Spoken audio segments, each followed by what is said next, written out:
In the winter of 1946, a Bedouin shepherd searching for a lost goat near the northwestern shore of the Dead Sea threw a stone into a crack in the cliff face and heard something shatter.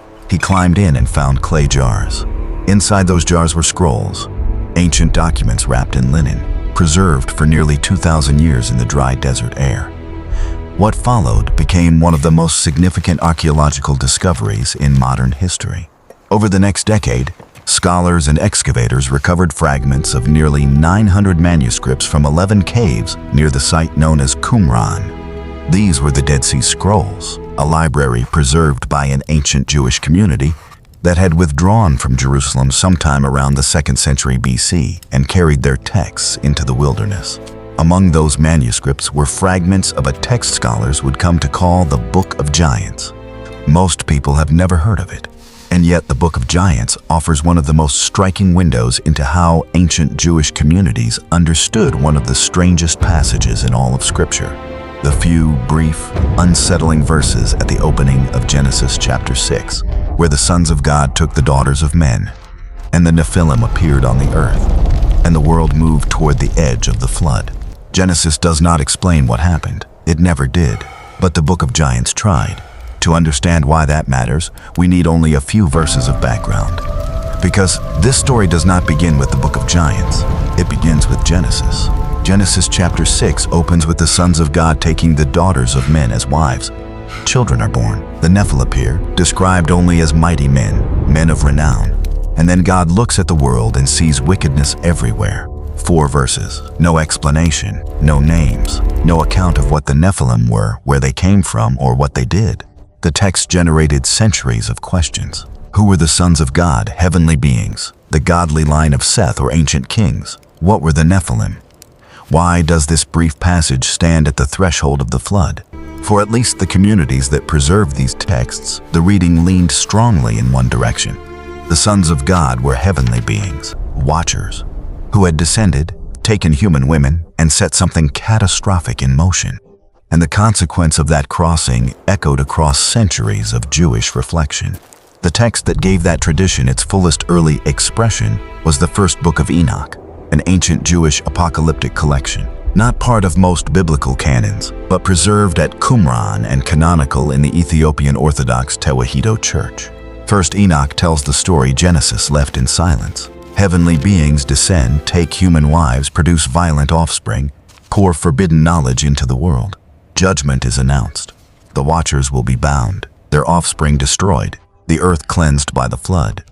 First Enoch gave the watchers' tradition its narrative shape, and the community at Qumran preserved it. But First Enoch was not the only text they kept. Alongside it, in the same caves, they preserved something more fragmentary, stranger, and even less known: the Book of Giants. The Book of Giants. What exactly is the Book of Giants?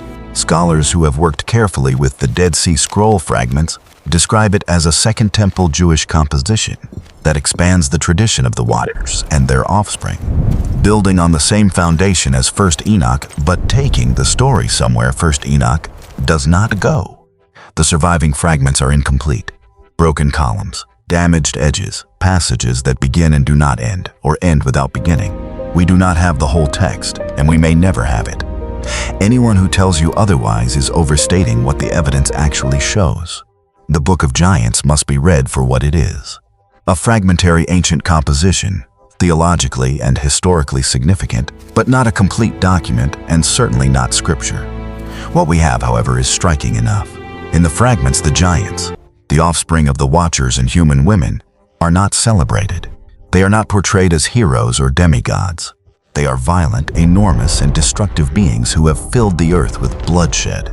The world around them groans, and then something shifts. The giants begin to dream. This is the moment that makes the Book of Giants unlike anything else in the ancient tradition. First, Enoch tells us the watchers were judged, but the Book of Giants goes inside the experience of the offspring, the beings born from that forbidden crossing, and shows us what judgment looked like from the inside. The dreams that come to them are not ordinary dreams.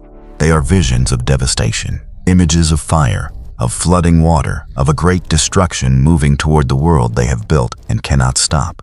In one of the better preserved fragments, 2 of the giants, named in the text as Oya and Haya, are terrified by what they have seen in their sleep. Oya has dreamed of a garden being stripped bare, a watcher descending, uprooting trees until almost nothing remains. Haya has seen something similar, a vision he cannot decode on his own. The two brothers are shaken. They gather the other giants, and the dreams are recounted, argued over, feared. None of them can interpret what the visions mean, and so they seek someone who can. They seek Enoch. In the biblical book of Genesis, Enoch is one of the most mysterious figures in all of Scripture. He lived 365 years, and he walked with God, and he was no more, because God took him. No death, no burial, just gone. That disappearance made Enoch a figure of enormous fascination in ancient Jewish imagination. If God had taken him before death, perhaps he had been taken somewhere close to the divine. Perhaps he had seen things. Perhaps he could speak between worlds. In 1 Enoch, that figure becomes a heavenly visionary. In the Book of Giants, he becomes something more specific and more haunting. The interpreter of the giants' dreams. The one being who can stand between the world of the corrupted earth and the judgment coming from above, and carry its meaning back to those who are already trapped beneath it. The message he carries is not comfort. The fragments suggest that Enoch's interpretation confirms what the giants feared. The world they have filled with violence is under sentence. What is approaching cannot be stopped, cannot be appealed, cannot be negotiated. The flood is coming, and the dreams were not warnings meant to offer escape. They were the announcement of an end. There is something almost unbearable in that image. Beings whose very existence represented the crossing of a forbidden line, standing now on the edge of what that crossing had produced, dreaming of their own destruction, sending a messenger to the one man God had taken alive, and receiving back the news that judgment was already on its way. The Book of Giants does not give us a tidy theological statement. It gives us fragments of a world under sentence, in the voices of those who helped bring the sentence upon it. This raises an important question. Why did the community at Qumran preserve this text? What did they see in it? The people who lived and worked at Qumran were Jewish sectarians, likely a group known as the Essenes, though that identification is not universally settled, has separated themselves from the temple establishment in Jerusalem. They believed the world around them was deeply corrupted. They expected divine judgment, and they kept texts that spoke to those convictions. The Book of Giants was not preserved at Qumran because it was scripture. It was preserved because it gave voice to something at least this community believed deeply, that the corruption of the present world was not simply a social problem. It was the consequence of a rebellion that had been building since before the flood. Evil in their framework had a history, it had a cause, and it would have an end. There is another ancient Jewish text that belongs here, not as a footnote but as further evidence of how widely this tradition had spread by the Second Temple period. The Book of Jubilees, a Jewish retelling of Genesis and Exodus composed sometime in the 2nd century BC, also addresses the events of Genesis chapter 6 directly. In its 5th chapter, the sons of God descend, corrupt themselves with human women, and the earth fills with lawlessness and bloodshed. Jubilees connects this corruption explicitly to the judgment of the flood. It does not treat the passage as allegory or ambiguity. It takes the transgression seriously, names it clearly, and places the divine response, the water, as the direct answer to what had been done. Jubilees is not part of the Hebrew Bible or most Christian canons. Like 1 Enoch, it is canonical in the Ethiopian Orthodox tradition and was preserved at Qumran. Taken together, 1 Enoch, Jubilees, the Book of Giants. These texts show that the Watchers' tradition was not a niche curiosity. It was a widely shared interpretive framework in Second Temple Judaism for understanding why the world before the flood had become so violent and why judgment was the only possible response. By the time of the New Testament, that tradition was well established enough to leave traces in the apostolic letters. In the letter of Jude, verse 6, the writer speaks of angels who did not keep their own domain but abandoned their proper dwelling, who are kept in eternal chains under gloomy darkness until the judgment of the great day. In 2 Peter chapter 2, verse 4, the writer says that God did not spare angels when they sinned, but cast them into Tartarus and committed them to chains of gloomy darkness to be kept until judgment. Many interpreters connect these passages with the Watchers' tradition, the language of angels leaving their proper place, being immediately bound, waiting under sentence, which is precisely the shape of the judgment described in 1 Enoch and echoed in the Book of Giants fragments. Whether Jude and Peter are drawing directly from 1 Enoch or from a shared stream of Jewish tradition that 1 Enoch also drew from, remains a matter of scholarly discussion. What is clear is that the world these letters inhabited was a world in which rebellious angels, divine judgment, and the consequences of crossing forbidden lines were not abstract theological puzzles. They were part of the living interpretive vocabulary of Jewish and early Christian communities. The New Testament does not canonize the Book of Giants. It does not endorse every detail of 1 Enoch, but it does something that matters. It confirms that the question Genesis 6 raised, what happens when heavenly order is violated, and how does God respond, was still echoing in the 1st century AD, still shaping how people thought about sin, rebellion, and judgment. It had never really stopped echoing. And that brings us to the most honest thing that can be said about the Book of Giants. It does not reveal secrets. It does not decode Genesis. It does not give us precise historical information about beings who once walked the earth. It is a fragmentary ancient Jewish text, preserved by people who took the questions of Genesis 6 seriously and tried to imagine what it would have meant, what the world before the flood would have felt like, what the giants would have known, what the approach of judgment would have looked like from inside the world being judged.